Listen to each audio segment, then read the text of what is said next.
Hello friends, welcome to ज्ञान अभियान। आज की इस क्लास में हम पढ़ने वाले हैं वही कि अगर आप बीएड थर्ड सेमेस्टर के स्टूडेंट हैं और आपको प्लान बनाने में परेशानी हो रही है, तो फिर आप सोच रहे कि कौन सा प्लान कैसे बनाएं कि हमारा प्लान बिल्कुल परफेक्ट हो जाए। तो उसी समस्या का निदान हम करते हुए फिर से आज की क्लास लेकर आए हैं आपके लिए। तो आइए शुरू करते हैं अपना आज का प्लान। आज जिस प्लान के बारे में हम पढ़ने वाले हैं वो है दृष्टांत कौशल प्लान। दृष्टांत कौशल प्लान 2। इससे पहले भी हमने दृष्टांत कौशल प्लान का प्लान नंबर 1 बनाया था, है ना, आपको बताया था कैसे बनता है। तो आज फिर से दृष्टांत कौशल प्लान का ही दूसरा पार्ट है ये। दृष्टांत का मतलब होता है जैसे कि दृष्टांत होता है देखने वाला, है ना, जिसमें हम कुछ देख कर अपने आसपास की चीजों को देख कर जब हम कोई अपनी बात को डिस्क्राइब करते समझाते हैं, उसके बारे में बात करते, तो वो होता है दृष्टांत, यानी देख कर करना। तो उसको बनाने के लिए क्या करना है आपको, सबसे पहले अपनी तारीख लिखनी है जिस दिन आप बना रहे हैं, फिर अपनी क्लास लिखनी है, फिर अपना विषय लिखना है, सब्जेक्ट लिखना है। जैसे मैंने हिंदी व्याकरण पर बनाया तो मैंने हिंदी व्याकरण लिखा। आप जिस पे बना रहे हैं, Hindi, English, math, Urdu, grammar, जिस पे बना रहे हैं आप उसको यहाँ लिख दीजिए। फिर है आपका प्रकरण, यानी कि आपका टॉपिक, कि आप किस टॉपिक पर बना रहे हैं। सब्जेक्ट और टॉपिक आपको यहाँ ध्यान से मेंशन करना है, और दोनों ही अलग अलग चीजें हैं, है ना। सब्जेक्ट जिस सब्जेक्ट के लिए बना रहे हैं और उस सब्जेक्ट में से किस छोटे से किस टॉपिक पर आप बना रहे हैं वो आपको यहाँ पर टॉपिक लिखना होता है। फिर यहाँ आता है कालांश, आप कौन से पीरियड के लिए बना रहे हैं, 5वें पीरियड, 6ठा पीरियड, 7वां, जिस भी पीरियड में आपको पढ़ाना है आपको यहाँ लिखना होता है। फिर है 7 मिनट अवधि। अवधि हम इसमें लिखी गई है 7 मिनट, यानी कि प्लान जो है आपको 7 मिनट में पढ़ाकर पूरा करना होता है। इसमें क्या करना है आपको, प्लान में जो नोटबुक है आपकी उसको इस तरह से 3 खंडों में विभाजित कर दें, 3 खंड में बांट देना। जिसमें पहला है छात्राध्यापिका क्रिया यानी टीचर्स एक्टिविटी, दूसरा छात्र छात्राएं क्रिया यानी कि स्टूडेंट एक्टिविटी, और फिर है श्यामपट कार्य यानी ब्लैक बोर्ड एक्टिविटी। अपने प्लान से रिलेटेड जो भी आप लिख रहे हैं, कुछ बना रहे हैं, वो आपको जो ब्लैक बोर्ड पर लिखना होता है वो होता है श्यामपट, है ना, श्यामपट पे जो हम लिखते हैं। अब यहाँ देखिए कि मैंने क्या, अब इसमें जो ध्यान रखने वाली बात वो है कि यहाँ पे जो प्रकरण है ये आपको पहले नहीं लिखना होता। जब आपका प्रकरण लास्ट में टॉपिक निकल जाता है तब आपको प्रकरण यहाँ पे लिखना होता है, पहले प्रकरण आपको यहाँ पर नहीं लिखना होता है। पहला मैंने प्रश्न किया है क्लास में कि घोड़ा तेज दौड़ता है, इस वाक्य में घोड़े के बारे में क्या बताया गया है। किसने किया, टीचर ने किया। किससे, बच्चों से किया। पहला प्रश्न कि घोड़ा तेज दौड़ता है, इस वाक्य में घोड़े के बारे में क्या बताया गया। तो स्टूडेंट एक्टिविटी में क्या आएगा, वही जो बच्चे रिप्लाई करेंगे। तो बच्चों ने क्या कहा कि तेज दौड़ता है, ये घोड़े के बारे में बताया गया, यानी कि उसके दौड़ने की विशेषता बताई गई है। हमने ब्लैक बोर्ड पे क्या लिख दिया, तेज। विशेषता क्या है, तेज। इसी तरह से मेरा दूसरा प्रश्न है, राम मीठा पपीता खा रहा है, यहाँ पपीते के बारे में क्या बताया गया है।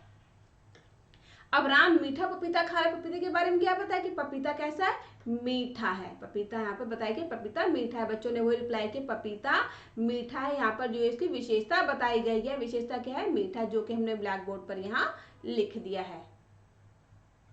अब मैंने अपना तीसरा प्रश्न किया बच्चों से, ये जांचने के लिए, चेक करने के लिए कि मैंने जो बच्चों को 2 उदाहरण देकर समझाया, बच्चे उसको समझे या नहीं समझे, मुझे कैसे पता चलेगा। तो मैंने क्या किया, बच्चों से अब को उदाहरण मांगा और प्रश्न करते हुए कहा कि कोई अन्य उदाहरण बताइए। तो बच्चे रिप्लाई करते हैं कि रीमा की साड़ी पीली है,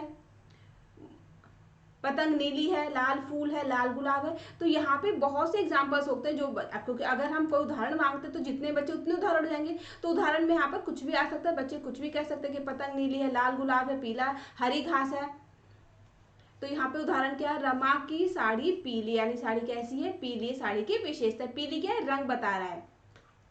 अब हमने क्या कहा कि इन सभी उदाहरणों से आप सब क्या समझते हैं, यानी कि जो हमने ऊपर 2 एग्जाम्पल टीचर ने दिए, एक एग्जाम्पल बच्चे ने दिया, तो इन सभी उदाहरणों से हमें क्या पता चलता है। बच्चों ने क्या बताया कि विशेषता बताने वाले शब्दों की जानकारी मिलती है। यानी जो हमने उदाहरण देखे, हमें सभी उदाहरण से हमें क्या पता चला कि इन जो भी उदाहरण में सभी में किसी ना किसी विशेषता का हमें पता चल रहा है। जैसे घोड़ा कैसे तेज दौड़ रहा है, तेज दौड़ने की विशेषता है। पपीता मीठा, ये उसकी विशेषता है, पपीता मीठा। रमा की साड़ी पीली, यानी साड़ी की विशेषता की साड़ी पीले रंग की। तो विशेषता बताने वाले शब्दों की हमें जानकारी मिलती है, ये बताया स्टूडेंट ने, इसीलिए स्टूडेंट एक्टिविटी यानी छात्र क्रिया में आएगा। अब टीचर ने इसी बात को फिर बहुत ही अच्छे तरीके से डिस्क्राइब करा कि विशेषता बताने वाले शब्दों को विशेषण कहते हैं। किसे कहते हैं, जो विशेषता बताते हैं वो शब्द विशेषण कहलाते हैं। और जब टीचर ने अपनी बात को सामने रखा कि विशेषता बताने वाले शब्द विशेषण कहलाते हैं, तो बच्चों ने उसी बात को रिपीट किया कि विशेषण क्या होता है, जो विशेषता बताने वाले शब्द होते हैं वो विशेषण कहलाते हैं। और जब हमारा यहाँ पे विशेषण वाला जो टॉपिक है निकल के बाहर आ जाता है, तब हम यहाँ प्रकरण में विशेषण लिखते हैं।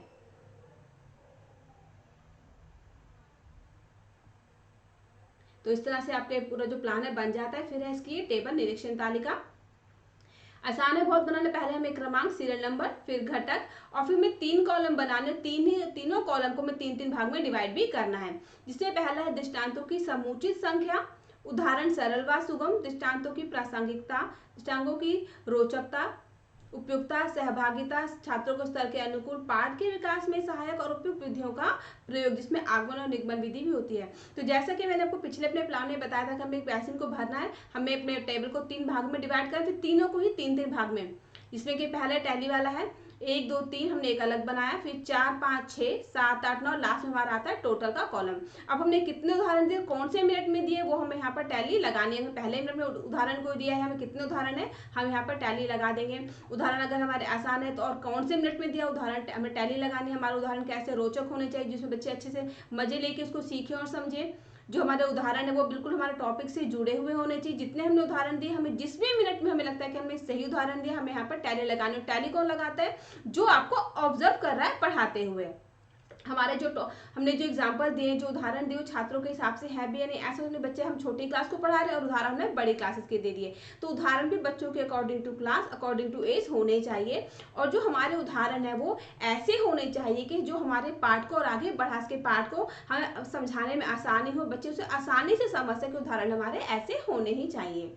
फिर हमने कौन सी विधि का प्रयोग किस मिनट में किया, वो हमें टैली लगानी है।